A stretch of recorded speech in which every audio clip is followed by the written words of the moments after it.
We're going to talk a little bit about moods today. Now, when you think of mood, you probably think of I'm frustrated, that's my mood today, or I'm gleeful, or I'm pensive, or I'm uncertain. And verbs actually have moods too. We kind of associate them with emotions.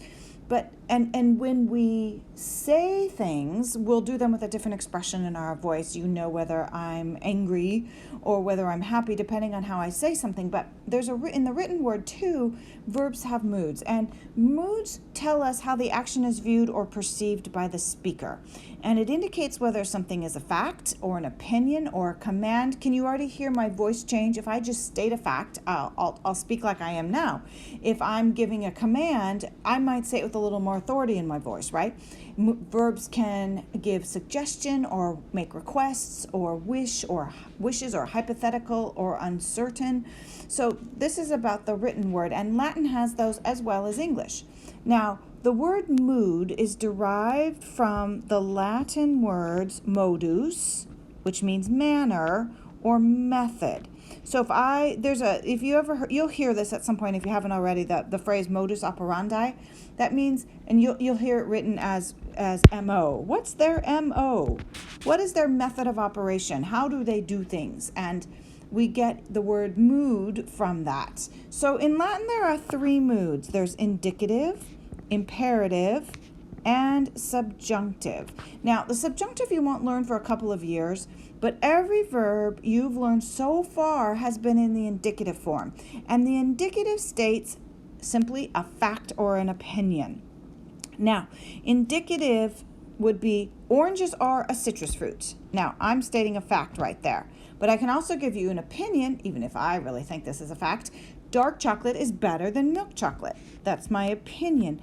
And an indicative can also ask a question. Have you finished your homework? That doesn't sound like a fact or an opinion, but if I switch it around and turn it from a question into a statement, you have finished your homework, you can see how that I'm stating a fact there.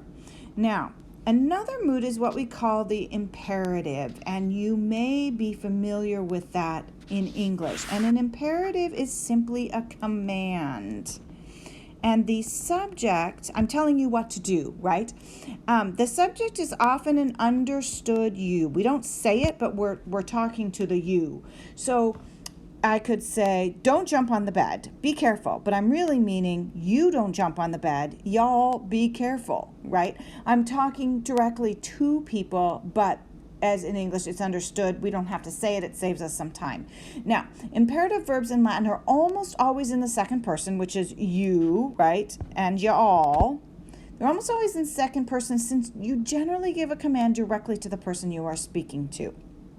Now, it is a pretty easy mood to form, right? All the moods we've learned, all the endings that you've learned so far. Those are indicative endings. I didn't tell you that. Now you know, right? So the singular imperative, which is a you, is simply the stem of the verb, and we're talking about present active imperatives here. This is the only tense that we're going to work in right now. So to make a plural imperative, y'all, you add te to the stem. So one thing to note is the weak e of the third conjugation becomes an I in the plural form only. Now, you have this in your chart book. You can pull it out. I want you to fill it out. All of this right here, I want you to fill out in your chart book. So first conjugation. So if I want to tell you to love somebody, if I want to say you, singular, love, I would just say, so you have this, how I find the stem, take off the RE, I'm going to erase that. And if I wanted to say you love, like I'm commanding you to love something, I would do AMA. That's it. Now, if I wanted to say y'all love, not like you command people to love very much, but you can get my point. It would be amat, the stem, with a TE, and the TE part is what part that tells us it's plural. So pretty easy, and it just translates every time verb. Now, we haven't learned fourth conjugation yet. We did just learn third conjugation IO, which you notice is exactly the same as third conjugation. Fill in your fourth conjugation because eventually we will get to fourth conjugation, and then you'll already have it filled in. Okay, there's a couple of irregular verbs. This is the time in Latin 1's life they always think I'm swearing because it sounds like swear words, but it's not. Okay, there are 4 verbs that are irregular in their singular form, but regular in their plural form. Dico dicere, to say. Duco ducere, to lead. Facio, facere, to do. And fero fere, to bring. Now, here's a saying that'll help you remember the irregular verbs. Dic, duc, fac, fair. They should have an E, but it isn't there. All right, so if you take a look, remember this plural is totally normal, right? It's the stem with an I because it's third conjugation. Same here. Facio is an I-O verb. Same with the I. And pharaoh, fert, it's an irregular, right? But they all have the TE on the end. They all have the TE, so that's plural. So totally normal in the plural. But if you look in the singular, they leave off that. We normally would expect an E because it's third conjugation. And third conjugation IO plus fourth conjugation. It looks like it had one, but we just shorten it. I don't know why they do that, but that's just the way it is. So this chart is in your chart book as well.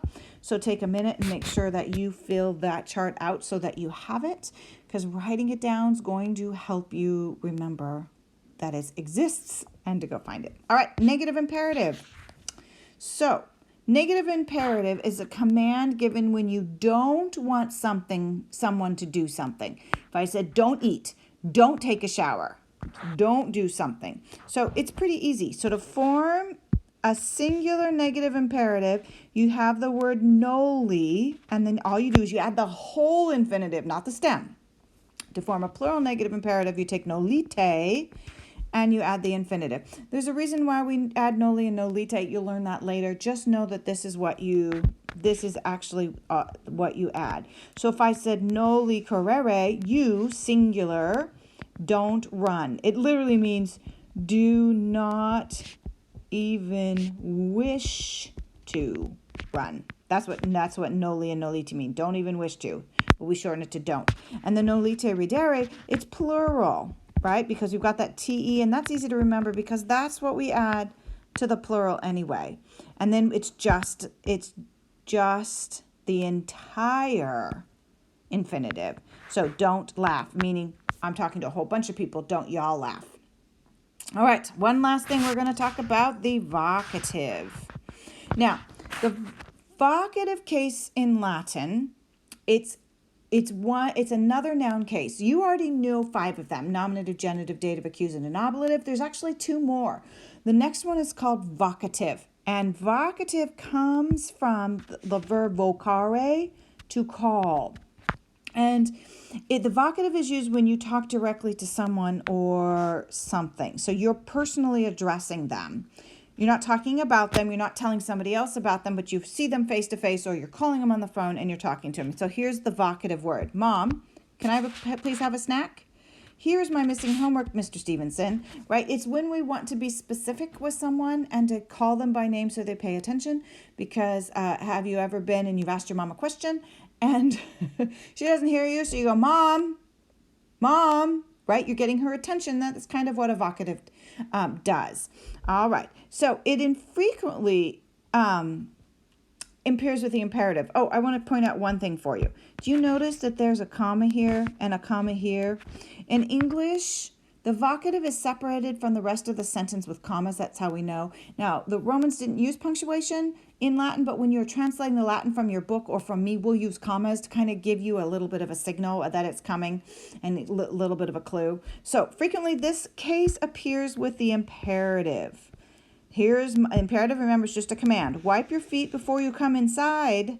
That's the imperative, but I'm going to add a vocative to it. So this is the imperative statement, and this is the vocative, because now I'm directly calling. Remember, because it comes from to call. Oh, I can't spell in English. It means to call. I'm directly addressing the boys, so they know that they're supposed to wipe their feet. All right, so the form, you don't really have to learn very much new. The form is exactly the same as the singular nominative or the plural nominative, except, right?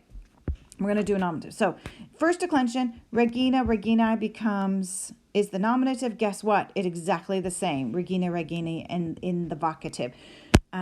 In second, we're weary stays. We're weary. So here's the only weird thing. So in third as well, obsess, obsidus becomes same thing, stays the same. Obsess, obsidus. Two things that are different. I'm going to do a little different highlight here.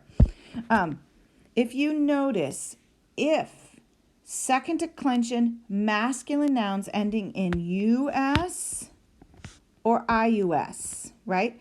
In us, it becomes e, and ius becomes I. So here we go. US becomes e, and ius becomes I.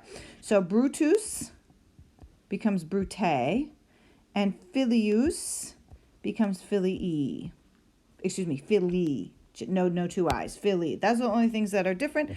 There's clearly not going to be a nominative plural of Brutus because we wouldn't say stop stabbing Caesar, Brutuses. There was just one Brutus. So pretty easy. You do have this in your chart book at the end of the noun section. All pretty easy to remember, all pretty easy to form. You just need some practice with it and to know where it is to refresh your brain should you come alongside. So there will be practice in the homework this week. So always remember a nominative, especially if it's set up by a comma, could actually be a vocative. So keep that in mind as a choice from now on.